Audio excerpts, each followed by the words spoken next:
Ask all of you, what is the weight of this phone? Like approximately 200 grams, 250 grams maybe. Imagine if I were to hold this phone on my palm, just about 250 grams. But if I were to hold it for the next 20 minutes of my answering questions, probably start hurting my wrist a little bit. If I were to hold it for the rest of the evening without putting it down, I'm going to really start hurting my wrist a lot.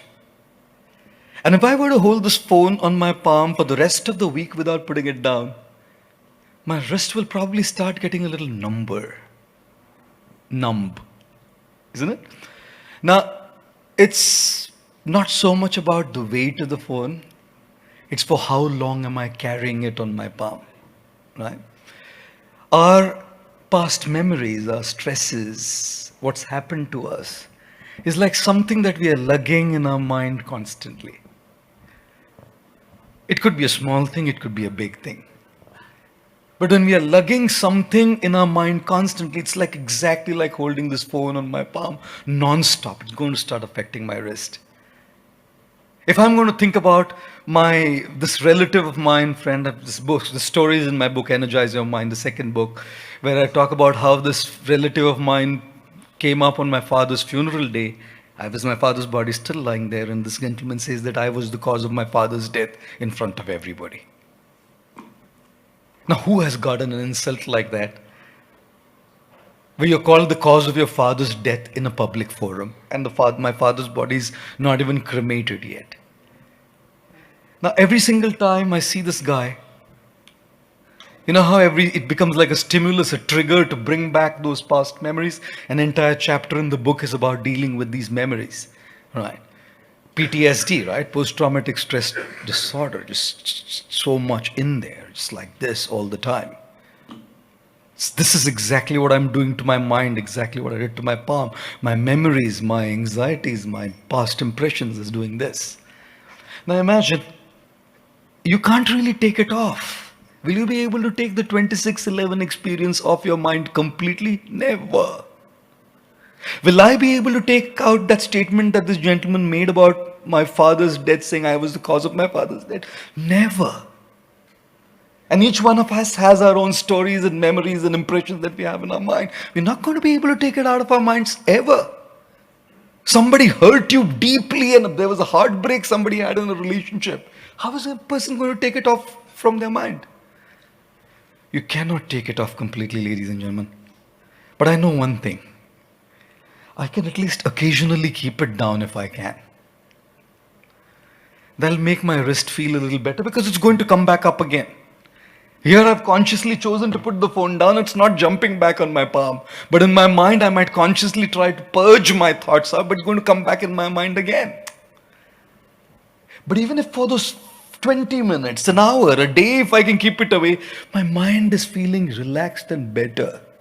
Which is precisely why a mental detox is extremely essential and imperative to be able to keep a stable frame of mind.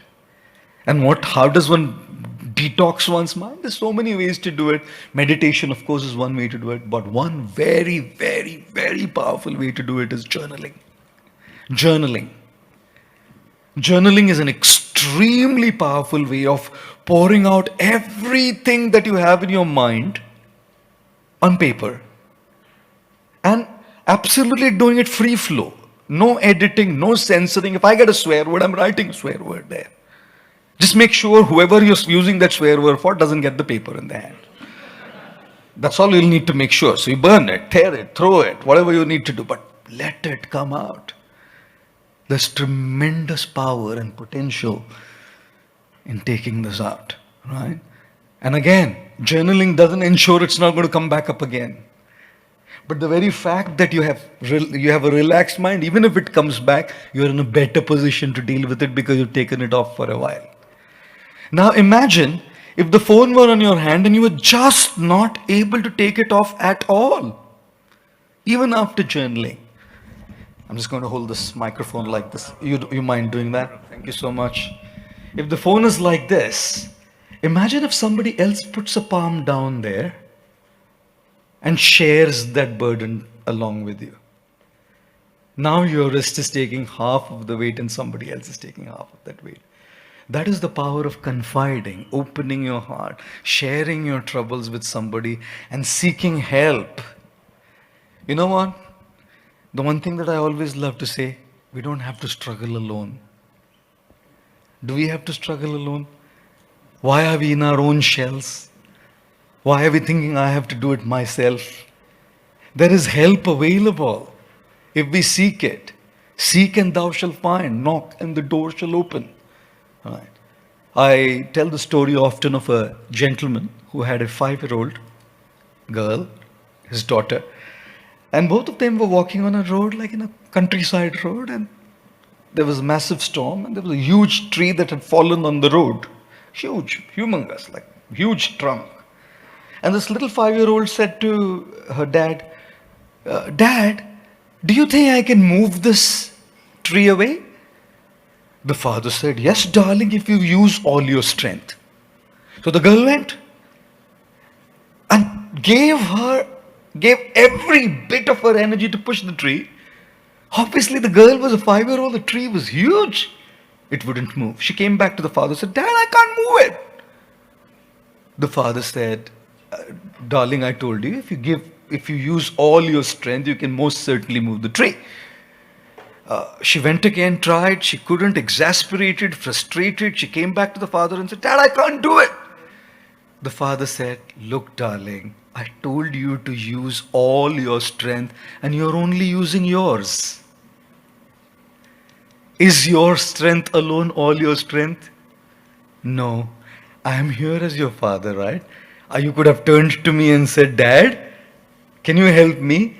I didn't ask you to use your strength. I asked you to use all your strength. Ladies and gentlemen, a lot of times we are only using our strength to deal with a lot of our issues. Let us start using all our strength. And in that all our strength, start identifying those people, those individuals who can really help us deal with what we are going through. So yes, journaling, meditation can help us detox, but also support systems can help us deal with it. इसलिए मैं कई बार एक हिंदी में मेरा बहुत favourite शेर है, कई कॉन्क्लेव्स में सुनाया मैंने, इसको आज भी सुनाई देता, बहुत बढ़िया अच्छा लगता है मुझे.